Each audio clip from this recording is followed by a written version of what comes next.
Right now, a search underway for a University of Alabama student who went missing while on a spring break trip to Spain. The 20-year-old's family now begging the public for help in the search. Chanley Painter is here with all the details. Hi, Chanley. Hey, good morning. So we're learning that local Spanish media is reportedly telling CBS affiliate that police are suspecting foul play in James Gracey's disappearance Tuesday in Spain.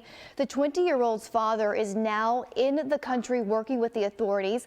A family spokesperson also confirming that police do have James's cell phone, which the family says was found when police happened to arrest the guy who actually stole it, though a law enforcement source in Barcelona declined to discuss the suspect arrested in possession of James's phone, but confirmed to Fox News Digital that investigators are now looking through its recent location history in an attempt to find James.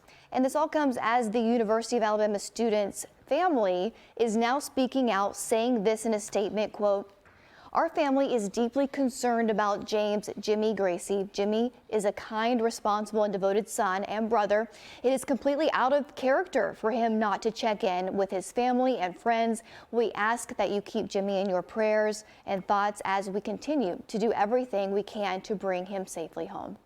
James's family says he was last seen in the early morning hours of March 17th at the Choco nightclub while visiting friends in Barcelona during spring break.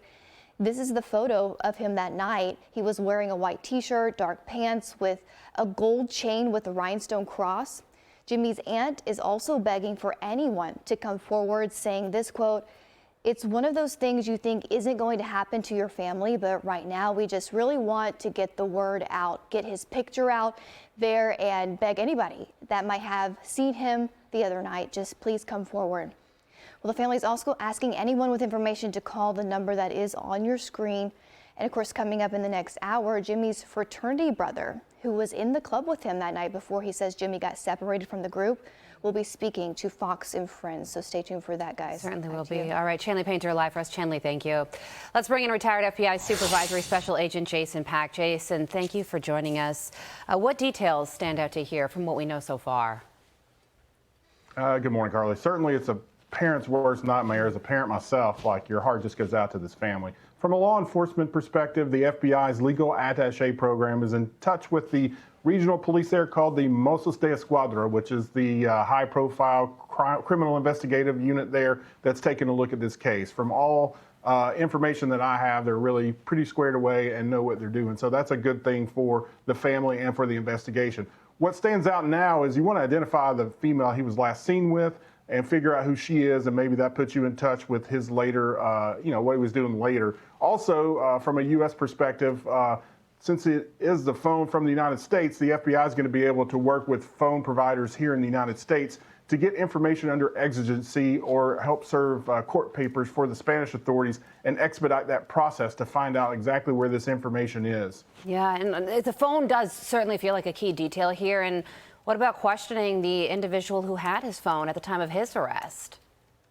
It sounds like that person is in custody, the person who was caught with the phone. Yeah. Hopefully that'll trace back to where the phone came from and how he came into possession of it. Also, they're going to want to interview everybody in that club that they can find. They'll look at the phone, the photos. We saw the photo of Jimmy there in the white t-shirt. They'll interview everybody that they can find around him and kind of trace those steps that way, taking a look at his social media posts, his phone records, those types of things, and just find out what happened in those minutes. And I think it's important from the time somebody last saw him to the time the phone was found, the details in there are really going to provide investigators a clue as to what happened. Is there an additional layer of complication here, given the fact that this took place in Spain, overseas? Well, it's just the fact that the information that the Spanish authorities will need to investigate those types of digital footprints lie in the United States in those servers. And so that's why the FBI's legal attaché program is so important. They don't have any jurisdiction to investigate, but they liaison with the Spanish law enforcement through the State Department there in those countries that they're in this case, Spain. So they'll be able to expedite the information. And in times when people are missing, the quicker you can get the information, the better the outcome can be, or the more answers you can get quickly. Understood. And if they do find the girl that he was speaking to, what sort of questions would they be asking her? Hey, what did you talk about? What did you guys decide to do? Did you make plans for any later events? How did you meet? Did you see him with anyone else? Just logical investigative questions that you would want to find. You want to see if maybe, you don't know, this person could be totally innocent and just somebody they met in a club. That happens all the time. Yeah. Or it could be part of a more of a targeted thing. So I think that's what investigators are going to look at. Sometimes they'll send attractive girls out to target tourists there, and maybe it started as a pickpocket, went to something else. Don't know, but the police there will have to figure that out. I understand that major concern, and the family is just that, so concerned and down on the ground searching for answers, and we pray for a positive outcome in this one, and thinking and praying for this family in full. Retired FBI Supervisor Special Agent Jason Pack, we thank you for your time and expertise.